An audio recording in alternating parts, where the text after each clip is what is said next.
నమస్తే. ఎన్నో ఆధ్యాత్మిక అంశాలు మనం నిరంతరం మన ఛానల్ ద్వారా ప్రసారం చేస్తూనే ఉంటాం. మీ నుంచి కూడా విశేష స్పందన లభిస్తుంది. కొన్నిటికి మంచి మంచి కామెంట్స్ పెడుతున్నారు. ఎందుకు ఇవి రెండు రెండు చేస్తున్నారు, ఇలా రకరకాలుగా మీరు కామెంట్స్ పెడుతూ ఉన్నారు. వాటన్నిటికి కూడా ఆన్సర్ చెప్పే ప్రయత్నం నేను చేస్తూనే ఉంటాను ప్రతి వీడియోలో కూడాను. ఇక చాలా రోజులుగా మనం ఒక కార్యక్రమం చేస్తూ ఉన్నాం. ముఖ్యంగా పిల్లలకి చాలా ఉపయోగపడే కార్యక్రమం. ఏవేవో కథలు చెప్పడం, దానికి ఒక అర్థం పరమార్థం లేని కథలు చెప్పడం, అలాంటి సినిమాలు చూపించడం ఈ మధ్య కాలంలో ఎక్కువైపోయింది. పేరెంట్స్లో కూడా మార్పు రావాలి. పిల్లలకి ఏది మంచి ఏది చెడు అని చిన్నతనం నుంచే మనం చెప్పడం వల్ల వాళ్ళు పెరిగే విధానం కానీ, మాట్లాడే మాటలు కానీ, గౌరవించే విధానం కానీ, పెద్దవాళ్ళు వీటన్నిటిలో ఖచ్చితంగా మార్పు వస్తుంది. ఆ రకంగానే పెరుగుతారు. పిల్లల పెంపకంలో అవి చాలా ముఖ్యమైన పాత్ర పోషిస్తాయి.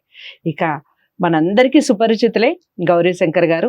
భోజరాజు కథలని, బొమ్మలు చెప్పిన కథలు, విక్రమార్కుడి కథలు, ఇలా ఏ పేరుతో ఏది పిలిచినా దాని అంతరార్థం ఒకటే, కథల సారాంశాలు కథలు కూడా అవే ఉంటాయి. ఇక మేము బొమ్మలు చెప్పిన కథలకి సంబంధించి ఒక సిరీస్ లా చేస్తూ ఉన్నాం. మీరు అందరూ అబ్జర్వ్ చేస్తే ఒకటో స్టెప్ అయిపోయింది, అంటే ఒకటో మెట్టు అయిపోయింది, రెండవది అయిపోయింది. రెండో దాంట్లో 12 కథలు చెప్పడం జరిగింది. గతంలో వీడియోస్ ఉన్నాయి, తప్పకుండా ఛానల్లో వాటిని వాచ్ చేయండి. ఇక ఈ రోజు 13వ కథ నుంచి ప్రారంభించబోతున్నాం. 13, 14, 15 ఇలా ఎన్ని వీలైతే అన్ని మాట్లాడే ప్రయత్నం చేస్తాం. దాని చివరిలో ఒక ప్రశ్న ఉంటుంది. ప్రతి దాంట్లో కూడా ప్రతి వీడియోలో ఈ విషయం నేను చెప్తూ ఉన్నాను. ఒక ప్రశ్న వచ్చినప్పుడు అక్కడ వరకు చూపించి, ప్రశ్నకి స్టాప్ చేసి పిల్లలకి అంత ఇంట్రెస్ట్గా చూపించి ఆ ప్రశ్నని మీరు అడిగే ప్రయత్నం చేయండి. అసలు వాళ్ళ నుంచి ఏం ఆన్సర్ వస్తుంది, ఎగ్జాక్ట్గా గెస్ట్ చేస్తారా చేయరా, విక్రమార్కుడి ఆన్సర్తో వాళ్ళ ఆన్సర్ మ్యాచ్ అవుతుందా కాదా, ఈ విషయాలన్నీ చాలా చక్కగా ఉంటాయి. ఎప్పుడు మనం రకరకాల బయట విషయాల కన్నా ఇలాంటి కథలు చాలా ఇంట్రెస్టింగ్గా ఉంటాయి. ఇక కథలోకి వెళ్ళిపోదాం. గౌరీశంకర్ గారు నాతో పాటు స్టూడియోలో ఉన్నారు. నమస్కారం సార్. నమస్కారం అండి. కాస్త ఆలస్యం అయింది మళ్ళీ కథకి మనకి. లాస్ట్ వీక్ కొంచెం మీరు బిజీ షెడ్యూల్ ఉంది, నేను కూడా ప్రోగ్రామ్స్ లో బిజీగా ఉండటం వల్ల మనం కొంచెం ఆలస్యం అయింది. పర్వాలేదు. ఇక 13వ కథ, మనం బొమ్మలు చెప్పిన కథల్లో రెండవ మెట్లో 13వ కథని ఈ రోజు చెప్పండి. ఏం కథ చెప్పబోతున్నారు? మామూలుగా మనం బొమ్మలు చెప్పిన కథ అని చెప్పుకుంటున్నాం. ఆ బొమ్మలు 32 బొమ్మలని, ఆ సింహాసనం పైన అటు ఇటు రెండు వైపులా ఈ 32 బొమ్మలు ఉంటాయని, అంటే దాని ప్రకారంగా ఈ పక్క 16 బొమ్మల, ఆ పక్క 16 బొమ్మల, అలా మనం ఒక ఊహా చిత్రం మన మనసులో మెదులుతుంది. అయితే మనం ఇక్కడ కథలు అనేటప్పటికీ ప్రతి బొమ్మ 32 బొమ్మలు కదా, ప్రతి బొమ్మ ఇన్ని కథలు చెప్తుంది కాబట్టి 32 ఇంటూ ఇన్ని కథలు అని అలా వేసుకోవడానికి లేదు. ఒక్కొక్క బొమ్మ ఒక బొమ్మ ఓ 4 కథలు చెప్తుంది, ఓ బొమ్మ ఒక 10 కథలు చెప్తుంది. కాబట్టి సంఖ్యతో మనకి నిమిత్తం లేకుండా అలా మనకు గ్రంథాల్లో ఆ విధంగా చెప్పబడింది. కాబట్టి సంఖ్యతో కానీ, ఆ పేర్లతో కానీ, ఆ ప్రదేశాలతో కానీ సంబంధం లేకుండా కథగానే మనం విని ఆ కథలో ఉన్నటువంటి ఒక అద్భుతమైనటువంటి నీతి అనండి, మన మెదడుకు పదును పెట్టేటువంటి అంశం అనండి, అలాంటివి మనం గ్రహించవలసి ఉంటుంది ఈ కథల్లో. కాబట్టి ఆ రకంగానే ఆ దృష్టితోనే ఇవాళ ఆధునిక యుగంలో మరి అనేక మార్పులు వచ్చాయి మనకి.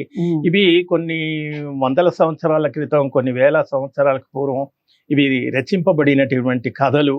ఆనాటి సమాజంలో ఆనాటి జీవన విధానాన్ని బట్టి ఈ కథలన్నీ రాయబడ్డాయి. కాబట్టి మనం ఆ దృష్టితోనే చూసి అది ఒక మనోచిత్రం ముందు ఆ దృశ్యాన్ని మనం ఆవిష్కరింపు చేసుకొని చివరికి అందులో మనకి ఏం చెప్తున్నారు అనేది మాత్రమే మనం గ్రహించవలసి ఉంటుంది. ఆ విధంగా ఇవాళ రెండవ బొమ్మ చెప్పినటువంటి 13వ కథ మీరు బాగా గుర్తుపెట్టుకున్నారు. ఇంతవరకు 12 కథలు చెప్పుకున్నాం అన్నారు. You are absolutely correct. ఇప్పుడు 13వ బొమ్మ దగ్గరికి వద్దాం. 13వ బొమ్మ కాదు, సారీ, 13వ కథ, రెండవ బొమ్మ 13వ కథ. ఈ కథ స్థూలంగా ఇలా ఉంటుంది. పుష్కరం అనేటువంటి ఒక రాజ్యం, ఆ రాజ్యం పేరే పుష్కరం. మామూలుగా పుష్కరం అంటే 12 అని అర్థం, పుష్కరాలు అంటాం కదా. కానీ ఈ పేర్లు కూడా మరి ఆనాటి వ్యవహారాన్ని బట్టి పేర్లు కూడా మనకు కొంత విచిత్రంగా గమ్మత్తుగా అనిపిస్తాయి. ఆ పుష్కరం అనేటువంటి రాజ్యంలో, పట్టణంలో ఒక తపస్సంపన్నుడైనటువంటి యోగీశ్వరుడు ఉండేవాడు. యోగులు, మునులు, ఋషులు వీళ్ళంతా ఎక్కడుంటారు? అడవుల్లోనో ఎక్కడో నగరాలకి దూరంగా ఒక ప్రశాంతమైనటువంటి ప్రదేశంలో, అడవుల్లో వాళ్ళు ధ్యానం చేసుకుంటూ ఆ విధమైన భగవత్ చింతనతో ఉండేటువంటి వాళ్ళు మనకు కనబడతారు. అలా పుష్కరం అనేటువంటి పట్టణంలో ఆ యోగీశ్వరుడు ఒక మఠాన్ని నిర్మింప చేసుకుని ఆ మఠంలో జీవిస్తున్నటువంటి ఒక గొప్ప తపస్సంపన్నుడైనటువంటి యోగి ఉండేవాడు. ఆయనకు ప్రత్యేకంగా పేరంటూ మన కథలు ఎక్కడ కనబడదు. ఒక రాజ్యం, ఆ రాజ్యంలో ఒక యోగి, ఆ యోగి ఒక మఠంలో నివసిస్తూ ఉండేవాడు. ఆ క్రమంలో ఒకరోజు ఒక బ్రాహ్మణ యువకుడు ఆ దారి నుంచి వెళుతూ ఉంటాడు. ఆ మఠం దగ్గర నుంచి వెళుతూ ఉంటే అతను, ఆ బ్రాహ్మణుడు పరమ దరిద్రుడు అంటే బాగా బీదవాడు, ఆర్థికంగా ఏమీ లేదు, సంసారాన్ని పోషించడానికి సరి అయిన ఆర్థిక వసతులు లేనటువంటి వాడు. కాబట్టి అనేక కష్టాలలో, అనేక సమస్యలతో సతమతమవుతూ అతను పక్క ఊరికి ఏదో పని మీద వెళుతూ ఉంటాడు. అది మిట్ట మధ్యాహ్నం. ఉదయమే ఆయన తన గ్రామం నుంచి బయలుదేరి మరో పట్టణానికి కార్యార్థమై వెళుతూ ఆ ఎండకు తాళలేక సొమ్మసిల్లి సరిగ్గా ఆ యోగీశ్వరుని యొక్క మఠం ముందు స్పృహ తప్పి పడిపోతాడు. అప్పుడు యోగీశ్వరుడు, ఆ యోగి చూస్తాడు, ఎవరో తన మఠం ముందు, వాకిలి ముందు ఒక మనిషి అలా పడిపోయి ఉన్నాడని. అతను బయటికి వచ్చి స్పృహ తప్పాడని తెలుసుకొని లోపలికి వెళ్ళి ఆ నీళ్లు పట్టుకొచ్చి, మామూలుగా స్పృహ తప్పగానే మనం వెంటనే నీళ్లు చిలకరిస్తాం, అలా నీళ్లు చిలకరించడంతో అతను కొంతసేపటికి తేరుకుని లేచి కూర్చుంటాడు.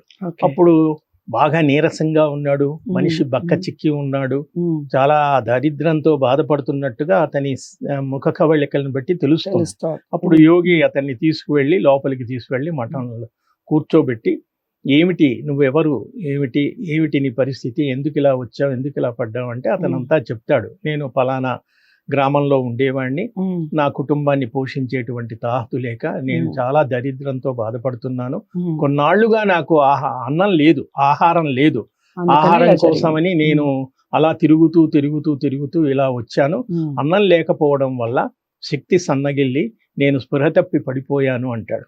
అప్పుడు అతని పరిస్థితికి ఆ యోగి పాపం, అయ్యో పాపం అని సానుభూతి పడతాడు, జాలి పడతాడు. అయ్యో అటువంటి పరిస్థితి ఉందా అని వెంటనే అతను, ఆ యోగీశ్వరుడు కొన్ని మాయలు కలిగినటువంటి వాడు, కొన్ని మహత్తర శక్తులు, దివ్య శక్తులు కలిగిన వాడు. అతను ఒక ఆకులో, ఆ రోజుల్లో ఆకులు ఇవే ఎక్కువగా భోజనానికి ఉపయోగించేవాడు, ఒక ఆకులో పంచభక్ష పరమాణాలన్నీ కూడా తీసుకొచ్చి ఆ బ్రాహ్మణుడి ముందు పెడతాడు. అతను బాగా ఆకలిగా ఉన్నవాడు కాబట్టి చాలా ఆహురాహురం అంటూ తృప్తిగా భోంచేస్తాడు. అప్పుడు భోంచేసిన తర్వాత ఆ బ్రాహ్మణుడు అడుగుతాడు, ఇన్ని రకాల వంటలు ఇంత తక్కువ సమయంలో, క్షణంలో ఎవరూ లేరు మీ దగ్గర, వంట చేయడానికి మనుషులు ఎవరూ కనపడటం లేదు, మీరు ఎలా ఇంత ఆహారాన్ని నాకు పెట్టగలిగారు అని అడుగుతాడు. అప్పుడు యోగీశ్వరుడు నవ్వి, నాకు కొన్ని దివ్య శక్తులు ఉన్నాయి, ఆ దివ్య శక్తుల వల్ల నేను ఏది కోరితే అది నాకు లభిస్తుంది, కాబట్టి ఆ శక్తి ప్రభావం వల్లనే నేను ఇంత మంచి ఆహారం పెట్టగలిగాను అంటే, ఆ శక్తి ఏదో, ఆ మంత్రం ఏదో నాకు కూడా మీరు చెబితే నేను జీవితం అంతా మరి నా సంసారాన్ని పోషించుకుంటాను అని, ఇతను పాపం దరిద్రంలో ఉన్నాడు, ఒక మంచి అవకాశం దొరికింది అని ఆ యోగిని కోరుతాడు. అప్పుడు ఆ యోగి జాలిపడి, అవును పాపం, నువ్వు భార్యా బిడ్డలతో ఇబ్బంది పడుతున్నావు కాబట్టి నీకు నేను ఆ మంత్రాన్ని బోధిస్తాను. ఆ మంత్రం చాలా మహత్యం కలిగినటువంటిది. అది ఏమిటంటే, ప్రతినిత్యం సూర్యోదయం వేళలో ఉదయం పూట నదిలో వెళ్ళి ఆ మంత్రాన్ని పఠిస్తూ 1000 సార్లు మునకలు వెయ్యాలి. ఒక్కొక్కసారి ఆ మంత్రాన్ని జపిస్తూ 1000 మునకలు వెయ్యాలి. అది కూడా నిశ్చలమైన మనస్సుతో, చిత్తశుద్ధితో, ఏకాగ్రతతో ఆ మంత్రాన్ని నువ్వు జపిస్తే నీకు ఆ దివ్య శక్తి వస్తుంది. నువ్వు కూడా నీ దరిద్రాన్ని పోగొట్టి నీ సంసారానికి కావలసినటువంటి అన్నీ కూడా నువ్వు ఏది కోరితే అది నీకు వస్తుంది అనేటప్పటికి ఇతను చాలా సంతోషిస్తాడు. అంతే కదా. సో ఆ మంత్రం ఏదో నాకు బోధించమంటాడు. సరే, ఆ మంత్రాన్ని బోధిస్తాడు. ఇతను తిరిగి ఇంటికి వెళతాడు. ఆ గ్రామంలో, మామూలుగా గ్రామాల్లో నదులు ఇవన్నీ సహజం కదా. ఒక నదికి వెళ్ళి ఒక సూర్యోదయం వేళలో అతను ముక్కు మూసుకొని ఆ మంత్రాన్ని జపిస్తూ ఆ యోగి చెప్పినట్టుగా 1000 మునకలు వేసి మంత్రాన్ని జపిస్తాడు. ఇక్కడ మనం గమనించవలసింది ఏమిటంటే అతను మంత్రాన్ని జపించేటప్పుడు మనసులో ఏమనుకుంటాడు, ఆహా నాకు మంచి మంత్రం దొరికింది, ఇంకా నేను నా సంసారాన్ని చాలా సుఖ సంతోషాలతో పోషించుకోవచ్చు అని అనేక రకాల కోరికల్ని మనసులో అనుకుంటూ ఆ మంత్రాన్ని జపిస్తాడు.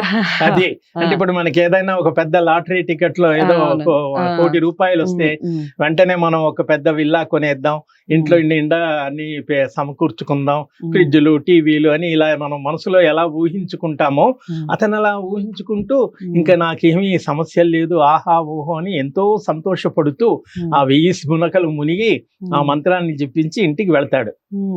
ఇంటికి వెళ్ళిన తర్వాత ఇంట్లో భార్యా బిడ్డలతో చెప్పి, సరే ఇవాళ నుంచి మనకి ఏమి ఇబ్బందులు ఉండవు, ఇదిగో నేను ఇప్పుడు మీకు ఏది కావాలంటే అది నేను నా దివ్య శక్తితో ఇప్పుడే తెప్పించగలను అని చెప్పేసి ఆ మంత్ర మహిమతో ఇంటి నిండా ఆహార పదార్థాలు కావాలి అని ఏదో కోరుకుంటాడు. ఏమీ రాదు.